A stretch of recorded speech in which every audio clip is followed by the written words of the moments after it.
एक गांव में एक किसान अपने परिवार के साथ रहता था। किसान और उनका परिवार एक संत महात्मा की सेवा किया करता था और संत महात्मा के उपदेश पर उनका परिवार जरूरतमंद लोगों की सेवा भी किया करता था। उनके परिवार में सभी लोग प्रेम भाव से रहते थे, लेकिन उनका एक बेटा था जो कि दोनों पैरों से अपाहिज था।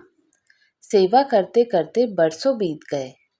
उसका परिवार कभी-कभी यह भी सोचता था कि हम सब इतने प्रेम भाव से संत महात्मा और जरूरतमंद लोगों की सेवा करते हैं, फिर भी हमारे परिवार में इस बच्चे के साथ ऐसा क्यों हुआ? इसका क्या दोष था जो वह अपाहिज है?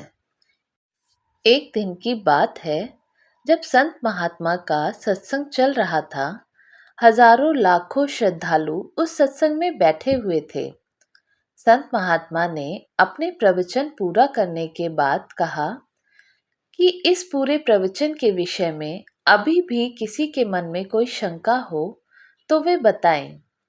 हजारों लाखों श्रद्धालुओं के बीच उस अपाहिज पुत्र के पिता ने संत महात्मा से एक सवाल किया कि हे महात्मा, हम सब निस्वार्थ भाव से जरूरतमंद लोगों की सेवा करते हैं और हमारा पूरा परिवार अहिंसा के मार्ग पर चलता है। कभी भी किसी के बारे में बुरा नहीं सोचते हैं, ना ही किसी का बुरा करते हैं। फिर भी ऐसा क्या गुनाह हुआ जो हमारा बच्चा अपाहिज पैदा हुआ? फिर गुरु ने जवाब दिया, वैसे तो मैं यह बात नहीं बता सकता, फिर भी आपके मन में दुविधा है तो सुनो। यह जो बच्चा है, जो दोनों टांगों से बेकार है, पिछले जन्म में एक किसान का बेटा था। रोज खेत में अपने पिता को दोपहर में भोजन का टिफिन खेत में देने जाया करता था। एक दिन उसकी माँ ने उसे दोपहर में 11 बजे खाना लगाकर दिया और कहा कि बेटा खाना खाकर पिताजी को टिफिन देकर आ।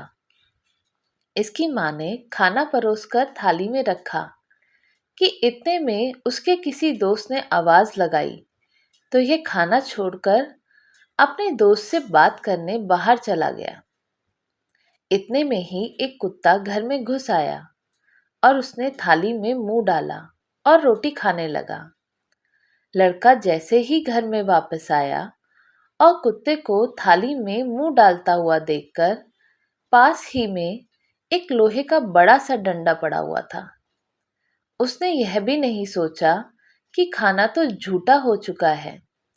बिना सोचे समझे उस कुत्ते की दोनों टांगों पर इतनी जोर से लोहे का डंडा मारा कि वह कुत्ता अपनी जिंदगी में जब तक जिंदा रहा, दोनों पैरों से बेकार होकर घसीटते घसीटते जिंदगी जिया और तड़प तड़प कर मर गया।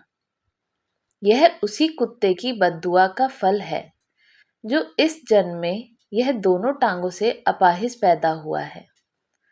संत महात्मा ने कहा, पुत्र, इस संसार में इंसान को अपने अपने कर्मों का फल भुगतना ही पड़ता है। इस जन्म में अगर किसी की टांग तोड़ी है तो स्वाभाविक है कि अगले जन्म में आपकी टांग टूटनी ही है। अगर आप किसी को नुकसान पहुंचाओगे तो आपका भी नुकसान होना ही है, इस जन्म में नहीं तो अगले जन्म में। इसलिए जो भी कर्म करो सोच समझ कर करो। आप अपने कर्म फल से नहीं बच सकते। दोस्तों, आप जहां भी जाते हैं, जो कुछ भी करते हैं, आपके कर्म ही आपको शांतिपूर्वक देख रहे होते हैं। किसी भी दिन आपको आपके कर्म का फल पृथ्वी पर वहन करना ही होता है। इसीलिए हर समय उचित कर्म करना अनिवार्य है। भगवान श्री कृष्ण ने गीता में कर्म को प्रधानता देते हुए यहाँ तक स्पष्ट किया है कि व्यक्ति की यात्रा जहाँ से छूटती है, अगले जन्म में वह वहीं से प्रारंभ होती है। तो दोस्तों, आपको हमारी कहानी कैसी लगी हमें कमेंट करके बताइएगा। चैनल पे नए हो तो सब्सक्राइब ज़रूर कीजिएगा, बेल आइकन भी दबाइए जिससे कि आपको हमारे सारे नोटिफिकेशन मिलते रहें और वीडियो को लाइक एंड शेयर भी कीजिएगा। वीडियो देखने के लिए बहुत बहुत धन्यवाद।